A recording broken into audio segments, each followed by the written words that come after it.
Hello, my name is Lorenzo. I'm going to present applying formal concept analysis for recognition of infant mortality patterns. The authors, myself, Lorenzo, Cristiane Nobre, Luiz Arati, and Mark Song, from the Department of Computer Science, Pontifical Catholic University of Minas Gerais, Belo Horizonte City, State of Minas Gerais, Brazil. So what is the main subject that we wanted to study? Infant mortality. Infant mortality rate is a socioeconomic indicator very used, and we can see its definition here. So it's the number of children who die in the first year of life out of the total number of children born alive. And that's usually given a specific year and a specific location. And there are many factors that could influence the infant mortality. We have biological factors such as weight, prematurity, APGAR. APGAR is a score that evaluates appearance, pulse, grimace, activity, and respiration in the first minute and in the 5th minute. So it's a very important factor that is very related to infant mortality. But we also have socioeconomic factors such as education, mother's education, and family income. Healthcare factors such as medical monitoring. So if the mother monitored her pregnancy and also after the baby is born, and behavioral factors such as smoking and alcohol by the mother.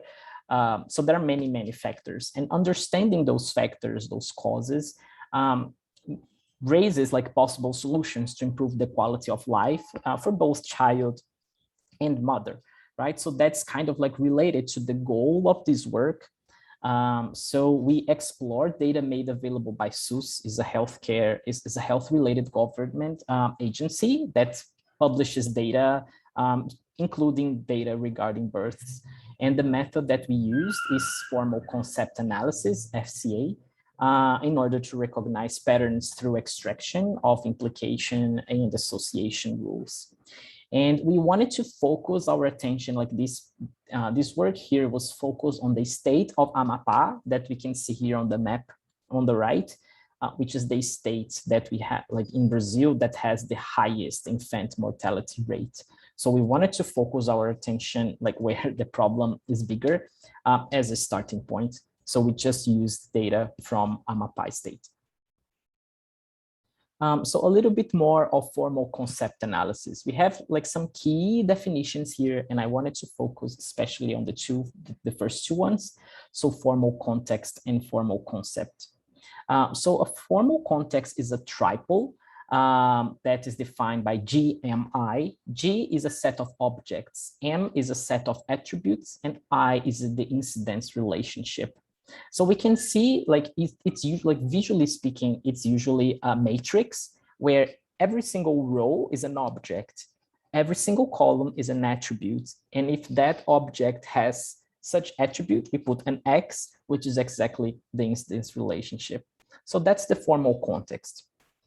And the formal concept, we write as we have here at the bottom. So A, B. A is a subset of objects that belong to the set of objects. And B is the subset of attributes that belong to M, the set of attributes.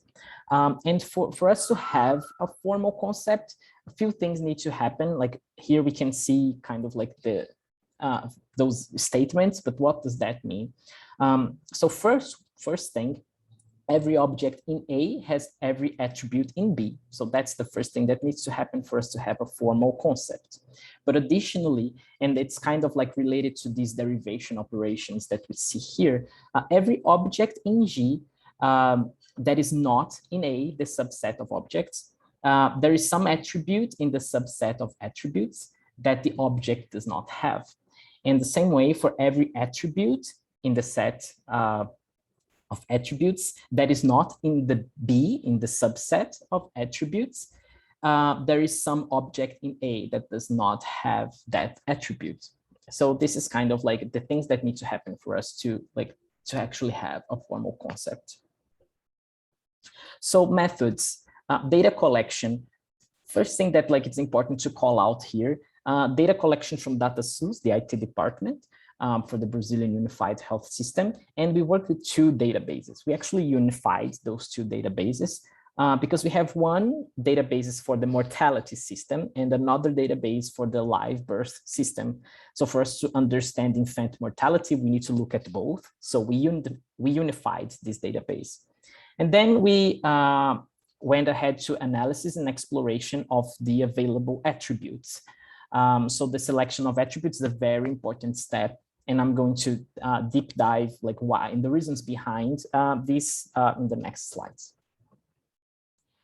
After we did this combination, we combined those two databases for the state of Amapá. We found more than 13,000 instances, more than 13,000 objects, right? And then we have several attributes: mother's age, mother's education, number of live children, number of dead children, pregnancy, type of delivery, weight, sex, race, mother's marital status, APGAR 1, APGAR 5, presence of congenital anomaly. So as you can see, we have biological, socioeconomic, we have many factors here. And those attributes can vary, like they varied a lot. Some are numeric, some are categorical. Some of those had like a lot of missing values or inconsistencies. So with that being said, we did like a deep analysis on every single attribute for us to understand like the quality of the database. And we ended up even removing some records from the database. So just two examples, we did this exercise for every single attribute. But the first one here, the mother's age, is a numerical attribute. And this attribute didn't present like any missing data or any inconsistency. So this attribute has a very good like quality in the database. But the gestation, which consists of the time in weeks that the pregnancy lasted, was a categorical, discretized attribute. That has like intervals, right? Up to 22 weeks, 22 to 27, 28 to 31.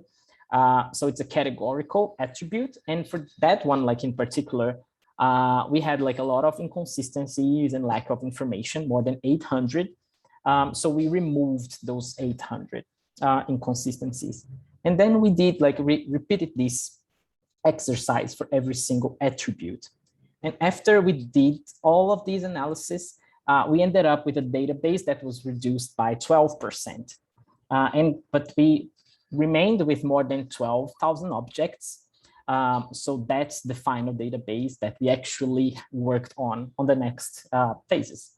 So before we jump into actually like creating the formal context and using formal concept analysis, we first use the decision tree algorithm to validate the subset of the selected attributes. We didn't use all those attributes in the formal concept analysis. We wanted to check first the main attributes, select the main attributes, for then like we would use those ones in the formal concept analysis. So we used the J48 algorithm using the Weka environment, and we were able to identify like the 5 main attributes in the rules of the decision tree. So weight, pregnancy, anomaly, mother's education, and delivery. And why, like now I think it becomes clear why we had to select attributes, because after we select the attributes, we need to make them binary. So the 5 selected attributes actually ended up becoming 21 binary variables for us to create the context. So in the left here, we can see like the raw like database with the 5 attributes and the classification. And on the right, we can see the formal context. So for example, here we have like this first object here, gestation is less than 22 weeks. So we have an X here on the right with the gestation up to 22 weeks. And like we did like kind of like this transformation from like the database that we had to create the formal context. And as a result, so we found more than 1,300 concepts. And out of those, 259 implication rules were obtained that follow premise and conclusion. 40 rules didn't have objects to support them, but we found 19 implications that with more than 100 objects or 100 records, supporting them with 100% of confidence, which was quite interesting.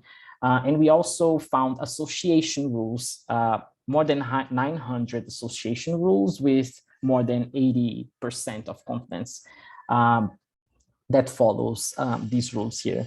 So on the next slide, like this is like snapshot of like a few of our results. So on the right, we can see the implication rules that have more than 100 objects.